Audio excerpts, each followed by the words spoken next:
నమస్తే, అందరూ బాగున్నారా? ఈరోజు నేను చెప్పబోయే టాపిక్ చాలా సెన్సిటివ్ అండి. మన సోకాల్డ్ సెక్యులర్ హిందువులు అయినటువంటి ఎవరైతే పౌరాణిక హిందువులు ఉన్నారో వాళ్ళకు ఒక విషయం, భయంకరమైన నిజం తెలియాల్సి ఉందండి.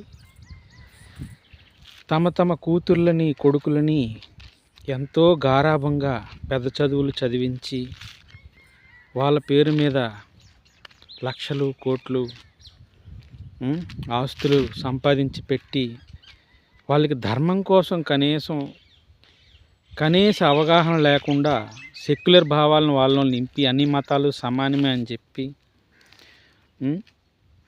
రామకృష్ణ లేకపోతే దీపిక అనే ఏవేవో పేర్లు పెట్టుకొని కన్వర్టెడ్ హిందూస్ మన మధ్య తిరుగుతున్నారు. వీళ్ళని క్రిప్టో క్రిస్టియన్లు అనొచ్చండి. ఎందుకంటే వాళ్ళు పెట్టుకున్న పేర్లు హిందూ పేర్లే, కానీ వాళ్ళలో ఉండే ఆలోచన విధానం, ఐడియాలజీ అంతా క్రిస్టియానిటీ.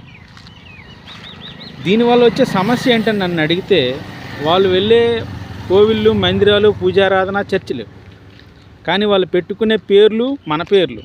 కళావతి, పద్మావతి, దీపిక, సౌమ్య, ఇలాగా బైబిలికల్ పేర్లు కావు ఇవి.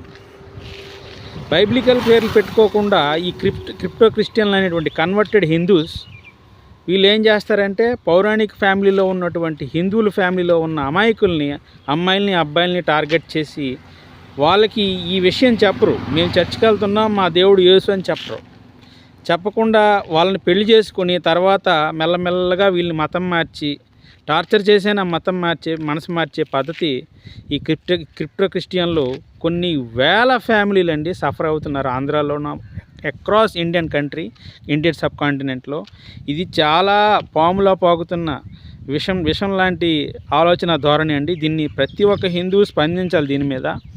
ఇది ఎవరు బయటికి వచ్చి మాట్లాడటం లేదు. పేర్లు హిందూ పేర్లే, కాకపోతే వాళ్ళు పూజా విధానాలన్నీ వేరే విధంగా ఉంటాయి. మళ్ళీ మన పూజా విధానాల్ని, మన దేవీ దేవతల్ని పబ్లిక్గా విమర్శిస్తారండి. అది విషయం, సమస్య అక్కడ ఉందండి. సో మనం ఏంటంటే ఒక జాగృతిగా ఆలోచించి దీని మీద మనం నిర్ణయం తీసుకొని వాళ్ళు ఏ మతస్థులు ఏ దేవతలను ఆరాధిస్తున్నారు అని ఆలోచించి వాళ్ళని తల్లిదండ్రులని నేను మళ్ళీ కోరుతున్నానండి. సో అది విషయం. తల్లిదండ్రులు చాలా జాగ్రత్తగా గమనించి ఎవరిని ప్రేమిస్తున్నారు మన వాళ్ళ తాలూకా స్థితి ఏమిటి, వాళ్ళు ఏ దేవి దేవతలను ఆరాధిస్తున్నారు, వాళ్ళ కల్చర్ ఏంటి అని కూడా ఆలోచించి మనం నిర్ణయం తీసుకోవాల్సి ఉందండి. అది విషయం. నమస్తే.